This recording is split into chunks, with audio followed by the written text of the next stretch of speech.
never take life for granted, because you just never know when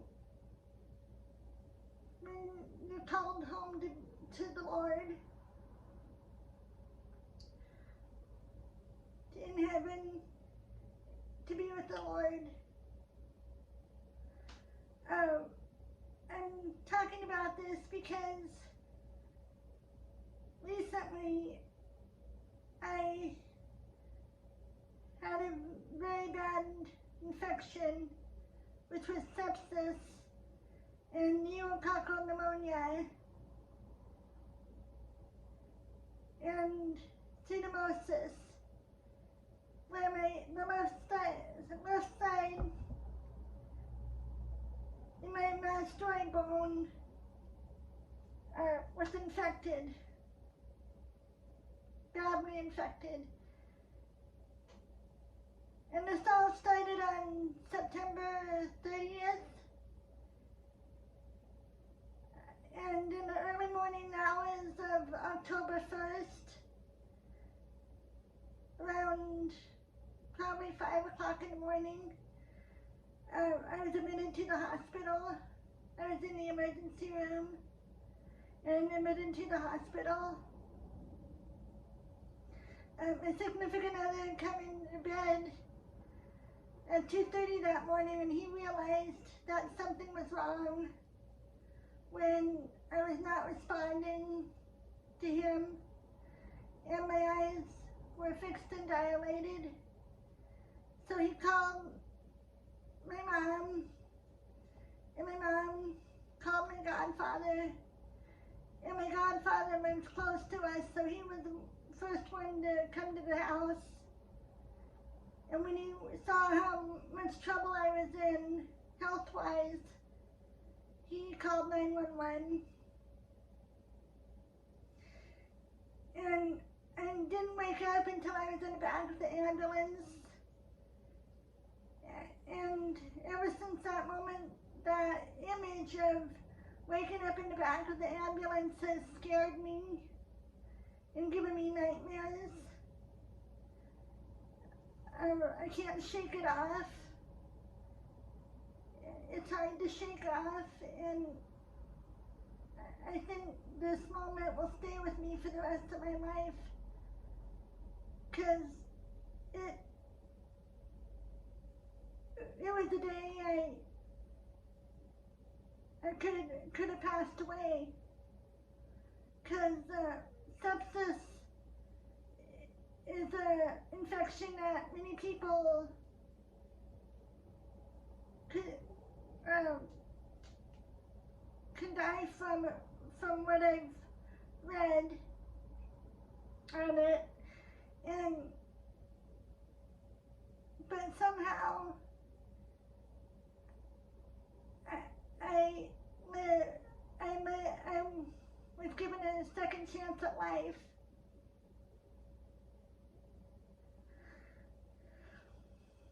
And that's a beautiful thing.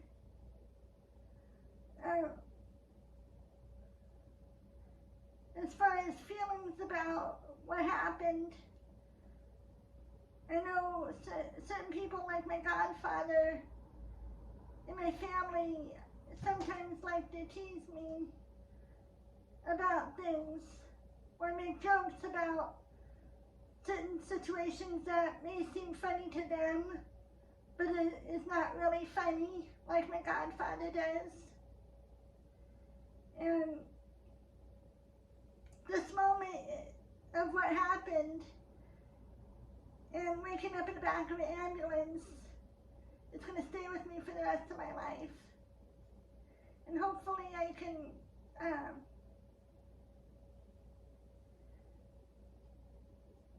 get to where everything would be okay for me mentally, and not have so much nightmares or about this. So that was the first time I was in the hospital. And it was from September 30th to October 8th. So it was, I think, a total of eight or 9 days. Maybe 10, I think. But I know I was in there for a long time. The second time I was in the hospital, it was under doctor's orders. And it was 5 weeks after my first hospital admission. And my doctor wanted me to be readmitted to the hospital for IV therapy for 5 days. And so I didn't really want to go back to the hospital, but it was doctor's orders, so I had to. Even though I'm a hospital veteran since I was a baby, with all the surgeries under my belt that I've had and all of the procedures that were needed.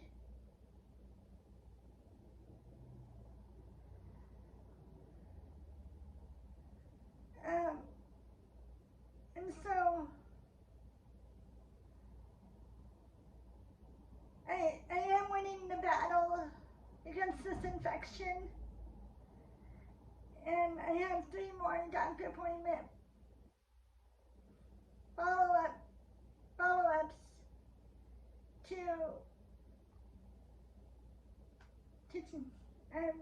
for this.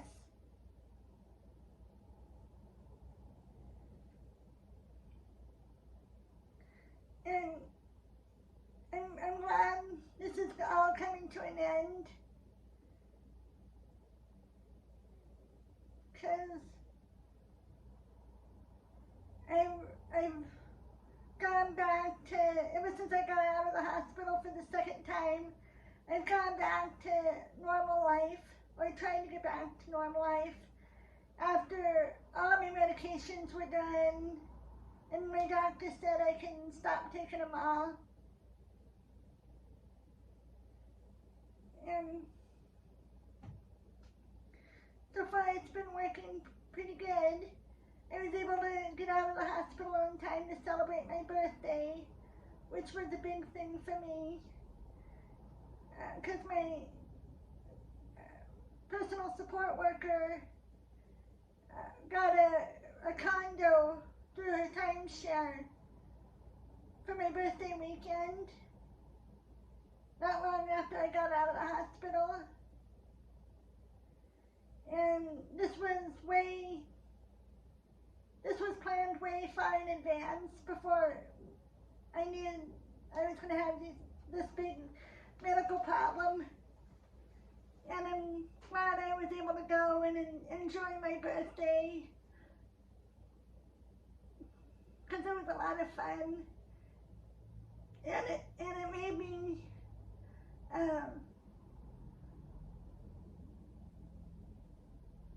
forget about what had happened. I'm okay with being in hospitals for a certain amount of time. The longest I've ever had to be in a hospital was 3 weeks,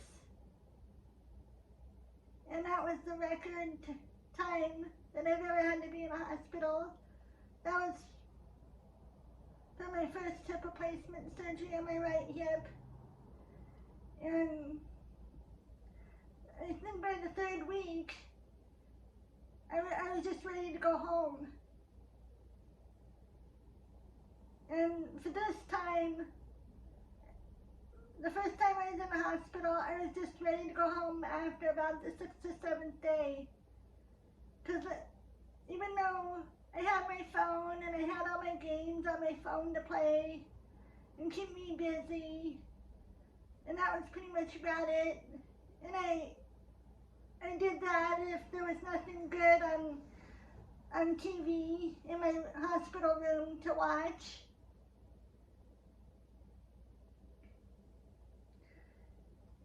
And that passed the time away. Having my phone and all the games I have, playing all the games on my phone that I have.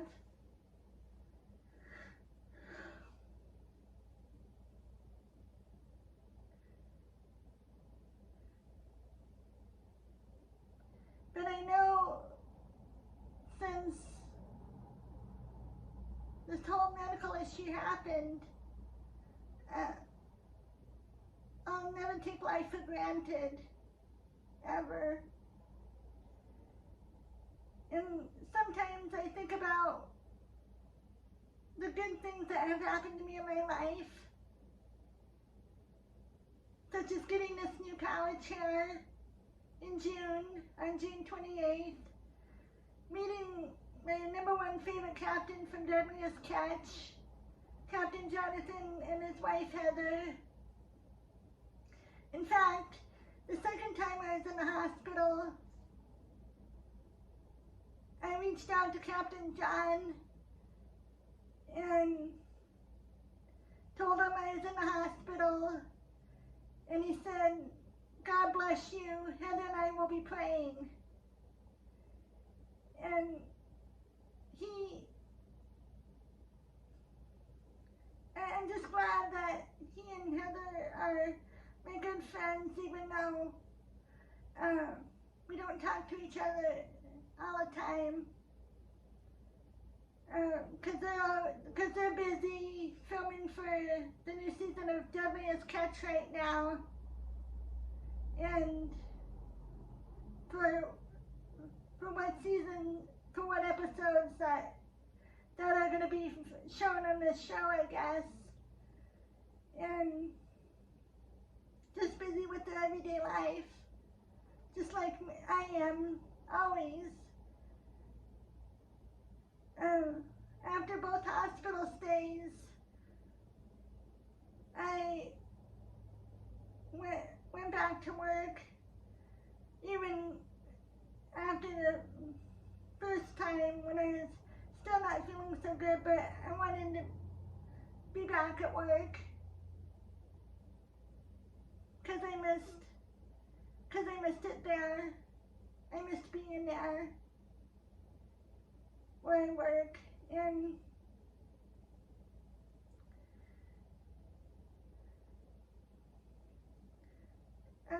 it was the first time my bosses got to see how I deal with being in a hospital. And this was actually the first time ever that I've ever had hospital stays back to back from each other,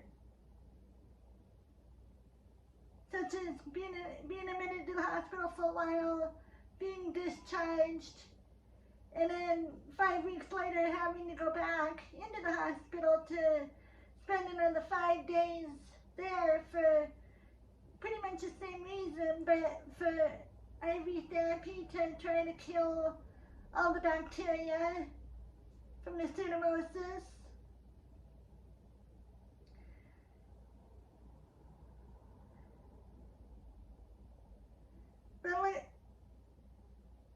But looking back,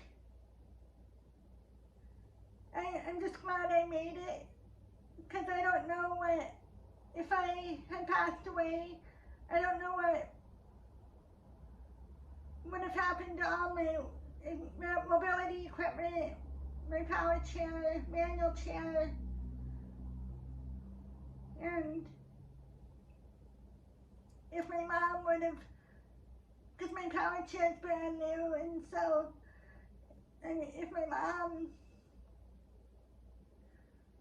decided to give it to somebody, or because it's waiting for a couple new parts right now, and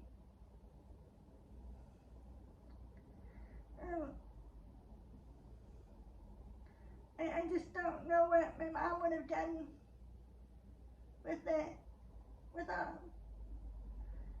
I know my guy, my significant other,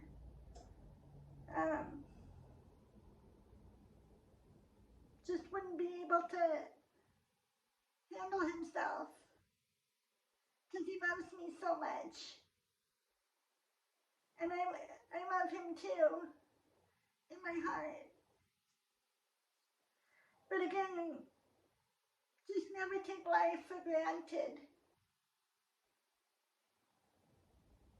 And if there comes a time when I'll have to be in the hospital again in the near future, I'll be able to handle it. My hospital rooms, the first stay, my hospital room was small, but the second hospital stay, my room was pretty cool. My hospital room was pretty cool because it had a huge window that overlooked the helicopter pad, and I got to watch Life Flight come in and out to drop off patients or pick up patients. And the second hospital stay, they were going to transfer me up to one of the bigger hospitals by ambulance. And get a special ear, nose, and throat team up there to the bigger hospital. My doctor was playing phone tag with the other doctor that's in charge of the ENT, ear, nose, and throat team up there. And unfortunately, it didn't work out, so I would have had to go by ambulance because I had a IV catheter in my wrist right here. And so, but unfortunately it didn't work out. And I'm glad I was able to stay at my hometown hospital for the 5 days that I did for the IV therapy.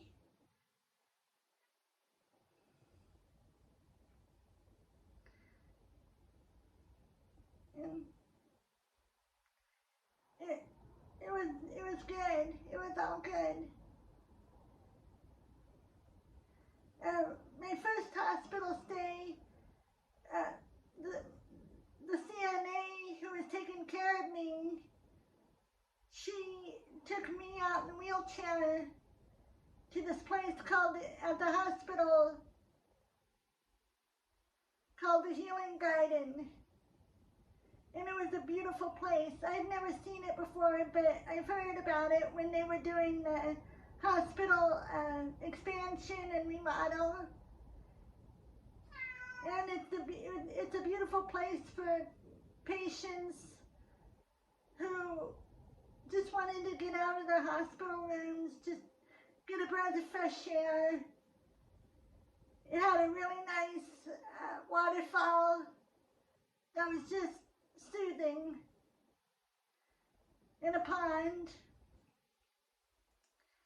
and just, it was so beautiful. And it was a great day that day. It was a little bit cold, but it was a great day. And it was nice getting a breath of fresh air since I've been cooped up in my hospital room. And I think it was about the 5th or 6th day I was in the hospital the first time that we went and did this. And both the first hospital stay and the second hospital stay, I was able to get out of my room, my hospital room, for just to cruise around the unit. And that was nice too. Just because my hospital room was a huge square, and even though my second hospital room was a lot bigger than my first, I still kind of felt claustrophobic being in it, but with all the amenity it had, with the watching the life flight helicopter going in and coming out.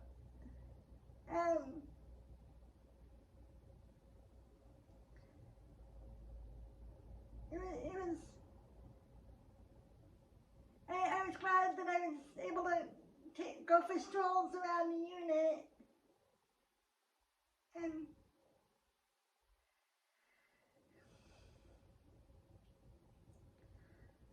all of my nurses that I've had for both hospital stays, they were wonderful, especially Bettina, I think that's how you say her name, but she was my nurse the first hospital stay, and she just went above and beyond for me, as did some of the other nurses that I've had. I remember,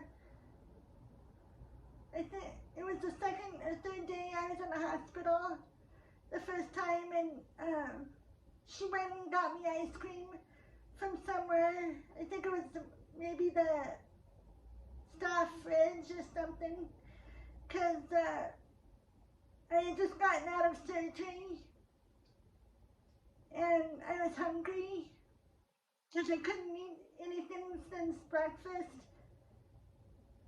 that day, because they were doing the surgery that night and they were putting a tube in my left ear. And so she went and got me ice cream because my throat was sore from the anesthesia.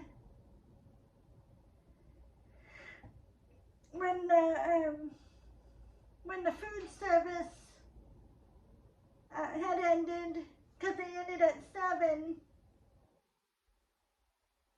and so that was really awesome of her. And since I've been home, I've seen a couple of my nurses around town, and they smiled and waved at me. They recognized me even though they've never seen me with my power chair. Because both times it was too hard having my power chair in the room, my hospital room with me, so I just got left at home. And